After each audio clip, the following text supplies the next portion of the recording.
Carcharodontosaurus lived during the mid-Cretaceous, around 100 to 94 million years ago, across what is now northern Africa, including modern-day Egypt, Algeria, Morocco, and Niger. Back then, this region wasn't a desert. It was a vast river system, dense with vegetation, home to some of the largest dinosaurs ever discovered. And Carcharodontosaurus was the apex predator of this world. Based on fossil evidence, it measured between 12 to 13 meters long, possibly longer, and weighed an estimated 6 to 8 metric tons, putting it in the same size class as Giganotosaurus and slightly larger than most Tyrannosaurus rex specimens. But size wasn't what made it exceptional. It was the teeth. Each tooth could reach up to 20 centimeters in length, but length alone doesn't tell the full story. The shape is what matters. These teeth were broad, flat, and triangular, with razor-sharp serrations running along both edges, like a serrated steak knife. They weren't conical, like those of most theropods, which were designed to puncture and hold. They weren't blade-like and narrow like Allosaurus, built for slicing through muscle. They were built exactly like the teeth of Carcharodon carcharius, the great white shark, one of the most efficient cutting tools nature has ever produced. This is convergent evolution at its most striking. Convergent evolution happens when two completely unrelated species, living in entirely different environments, independently evolve the same solution to the same problem. Wings in birds, bats, and pterosaurs, streamlined bodies in dolphins, ichthyosaurs, and fish, and now serrated triangular teeth in sharks and dinosaurs. The fact that nature arrived at this design twice, separated by oceans and eons, tells us something profound. This tooth shape isn't random, it's optimal. It's the result of physics, biology, and the mechanics of cutting through flesh. So, what makes shark teeth so effective? The answer lies in their geometry. A triangular tooth distributes force across a wide surface, allowing it to slice rather than puncture. The serrations act like a saw, gripping tissue and tearing through it as the tooth moves. This creates devastating wounds, cutting deep into muscle and causing massive blood loss. For a great white shark hunting seals, this is perfect. A single bite can disable prey instantly. For Carcharodontosaurus hunting in Cretaceous Africa, the same logic applied. But here's where it gets interesting. Carcharodontosaurus wasn't hunting seals or fish. It was hunting sauropods, armored herbivores, and massive ornithopods, some of which weighed over 50 tons. These were animals with thick hides, dense muscle, and bodies so large that a single bite, no matter how powerful, couldn't bring them down instantly. So how do you kill something that massive? You don't. You wound it. You bleed it. You wait. And that's exactly what shark teeth are designed to do. A great white doesn't crush its prey. It bites, retreats, and lets the wound do the work. Carcharodontosaurus appears to have followed the same strategy. Its teeth weren't built for bone-crushing power like T-Rex.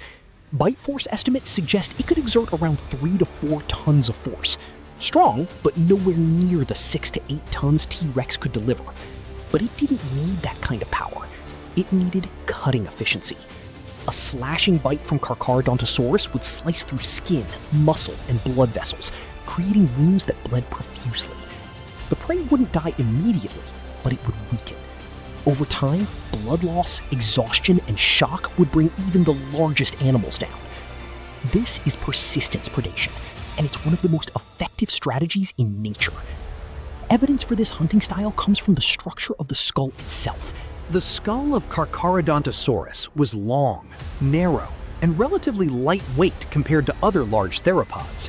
It wasn't built to absorb the shock of crushing bites or prolonged grappling. Instead, it was built for speed and precision. The jaws could open wide, the neck muscles were positioned for rapid lateral movement, and the teeth were designed to maximize cutting with minimal effort. This allowed Carcharodontosaurus to deliver quick, slashing attacks, bite and disengage, then repeat. It's the same hit-and-run strategy modern sharks use, adapted for land. And just like sharks, Carcharodontosaurus constantly replaced its teeth. Sharks shed and regrow teeth throughout their lives, sometimes losing thousands over a lifetime.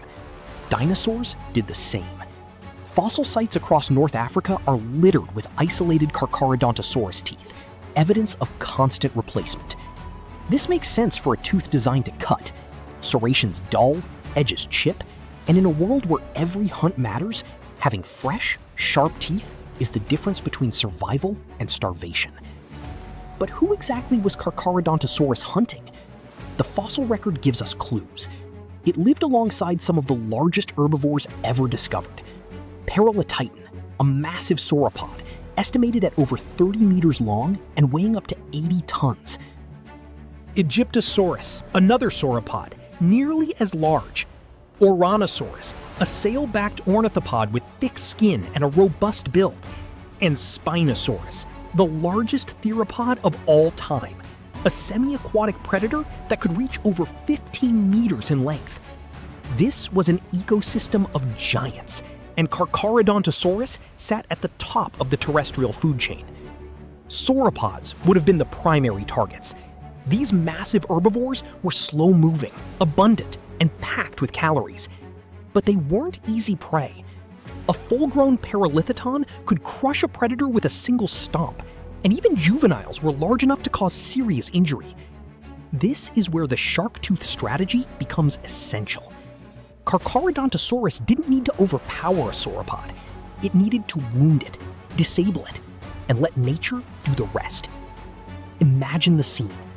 A herd of sauropods grazes near a river delta, their massive bodies moving slowly through vegetation. Carcharodontosaurus watches from the tree line, selecting a target, perhaps a juvenile separated from the group. It moves silently, using the terrain for cover, then charges. The attack is sudden, explosive. Jaws open wide, teeth flash, and in a fraction of a second, a massive chunk of flesh is torn from the sauropod's flank. Blood pours from the wound. The sauropod bellows, tries to flee, but the injury is deep, severing muscle and major vessels.